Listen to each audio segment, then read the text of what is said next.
endi bassa Kasiyet tomlar erdi Yürüşün tuğan erdi Aynalar Gözler şarttan göldi Gören şavun derdi Tuğla soktan şerdi Aynalar Gecenin yağmur erdi Kasiyet tomlar erdi Yürüşün tuğan erdi Aynalar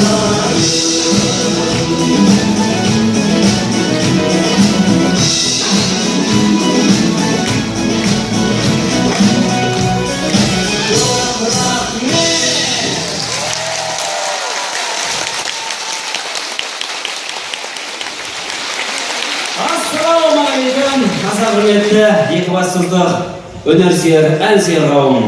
Армысыздар, ханымдар мен мырзалар. Ассалаумағалейкум, ардақтар. Рахмет баршаңызға. Араға аттай 2 жыл салып сіздермен қайта қауышқанымызға, барлық өздеріңізді, жарқын жүздеріңіз көргенімізге шын жүректен қуанышты екенімізді, әрі бақытты екенімізді білдіргіміз келеді. Мұзат тобының ән мерекесіне қош келдіңіздер. Алғыс баршаңызға. Алғашқы тыңдаған әндеріңіз қазақ елі деп аталатын әннің сөзін жазған Несіпбек Айтұлы, әннің авторы Жарылқасын Дәулетов. Елімізде бейбітшілік болсын.